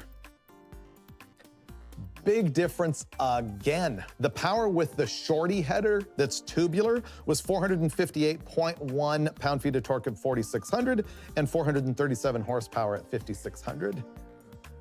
I think our belief is that the manifold is restrictive, and that's why it's showing this big of a gain. Yeah, I think so. And I could almost hear it. It sounded like a plugged muffler, you know, when it would get up into higher engine speeds. There just, I don't think, is enough flow there for that kind of power this engine makes. Yeah, that's a pretty significant gain from manifolds to Shorties. That makes me go, I'm not a manifold guy. Steve and I were talking about this off camera. We're like, how can the manifold be that bad? And I think it's because the way it's designed, you got 2 cylinders going in each tube. Yeah. And so one cylinder is blowing out and presenting a flow restriction to the second one, depending on where the firing order is. I'd have to look at that, but it's got to be why. Yeah, it gets confusing. I mean, it's just kind of, it's so common. We see it in the boat manifolds, car manifolds. It's just something that you struggle with. Yep. I like manifolds still because they're quiet, but hey, I'm old. Let's overlay the long tube header and see what kind of difference that made with the big camshaft. Interestingly, not as much of a change as it is between the manifold and the Shorty. I would have expected more there. How weird. The peak power numbers with the long tube header in the big camshaft are 470.7 pound-feet of torque at 4,300 RPM, and the horsepower is 448.2 at 5,600. And I think we're at the point also where this intake manifold is restricting this camshaft. I don't think there's any doubt. We've done combinations just identical to this with a Performer RPM air gap on it. Yeah. And the things are closer to 465 or so. This manifold is just designed for something different than a street Performer manifold. It's designed for lower engine speed.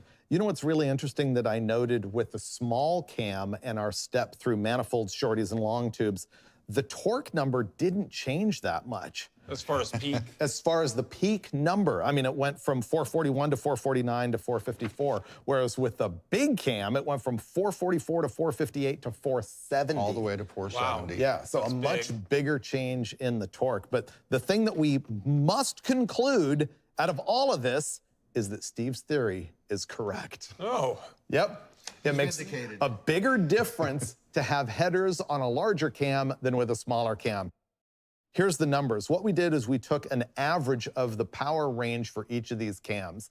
And to be fair, it's a different power range for each camshaft. Yeah. We went 2,800 to 5,500 with the small cam and 3,300 to 6,000 with the big cam. It's the same number of data points. But when you're looking at that average, with the small cam changing from the manifold to the Shorty, we only saw a 1.9% change in torque and 2.1 on horsepower. But doing the exact same thing with the bigger cam, we saw an increase of 3.3 and 3.5%. Yeah, it's a lot more. Yeah. So it makes, your conclusion is right. It makes much bigger difference to have headers with a larger cam than with a smaller cam. And when we're talking 1 or 1.5% difference, that doesn't sound like much, but it is. It's a lot in this type of curve overall. And the other thing that's interesting, though, is when we change to the long tubes from the Shorties, the difference between the two isn't as much of a percentage gain, which you can see here. And you know, I have to say that this is as good of long tube as you're gonna get. Yeah. You know, you do a chassis header or something, so that might even tighten up some with a chassis style header. I've been kind of not real fond of Shorties forever, like don't bother, don't waste your time. But I mean, this is showing me a different kind of aspect of it, that maybe there's something there for guys who have ground clearance problems or that sort of thing.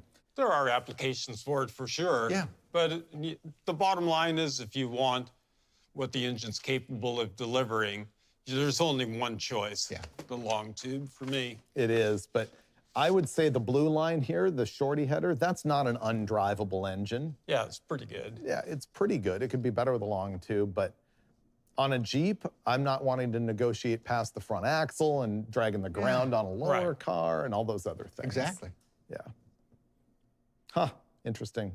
All right, just because we can, we got to show the difference between the small cam and the big cam with the long tubes.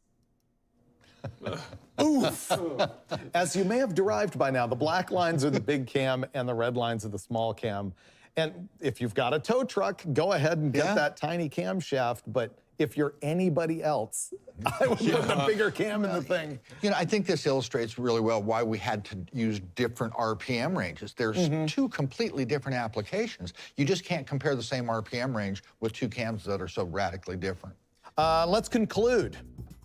I think still the manifolds are a great, you know, tight-fitting application that's quiet. They don't break. They're cheap.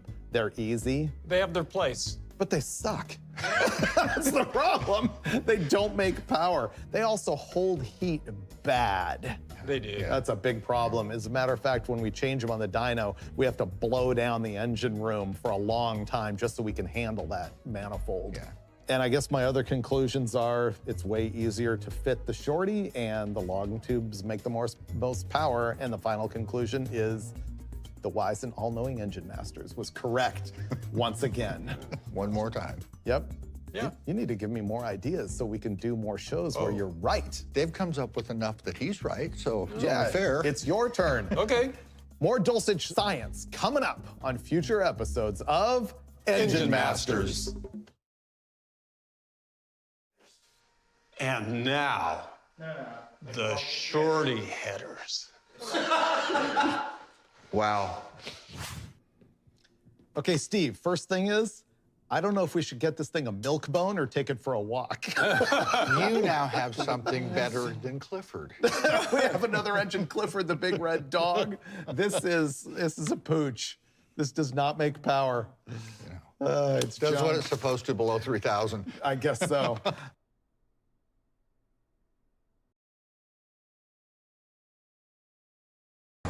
Hello, xin chào tất cả các bạn nha. Lại là mình đây, ra những video hay cho các bạn xem. Các bạn ơi, các bạn hãy like và comment giúp cho kênh của mình nhé.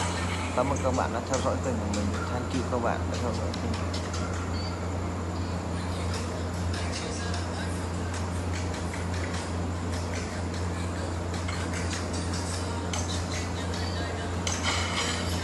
Thank you các bạn đã theo dõi kênh của mình nha. Ok luôn các bạn ơi. Hôm nay mình sẽ chơi solo với con này, sẽ dã chết nó luôn. Chào mừng đến với bình nguyên vô tận.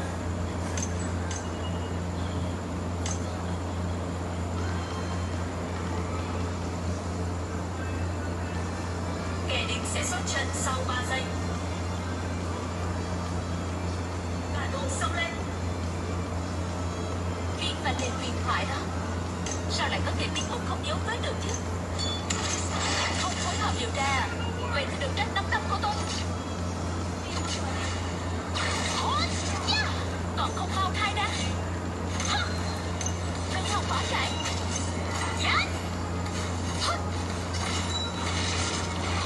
Không phối hợp điều tra, vậy thì đừng trách nắm đấm của tôi. Đừng không bỏ chạy. Còn không mau thay ra. Là điều bắt buộc. Không phối hợp điều tra, vậy thì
Khăn gió đi ngồi khăn gió. Khăn gió. Ngủ à? Ủa, ngủ à? Chưa. Đừng lấy vậy. Giờ cũng về đầu tiên đâu, giờ bóp bóp nhẹ ngoài không cho. Buồn.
Anh không bỏ chạy.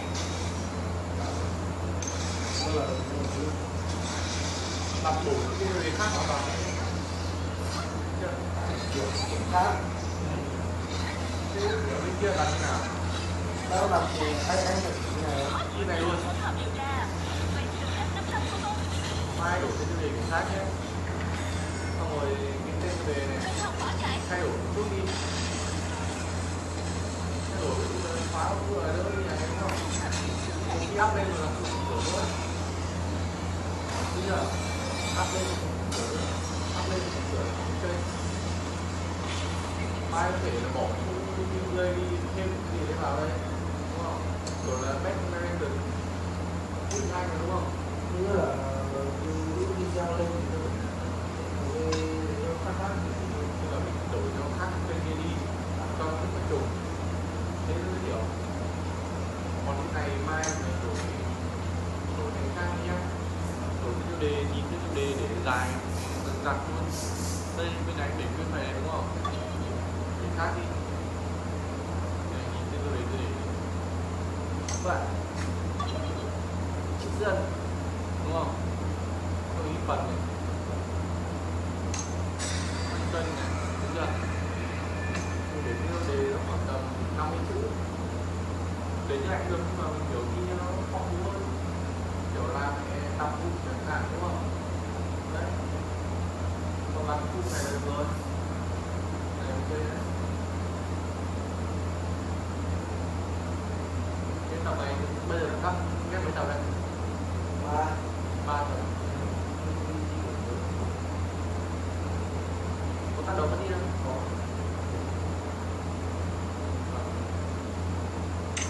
Tự tự thắng tự. Đặc biệt là khi cô ấy có đai đen cho nên đấy. Tem.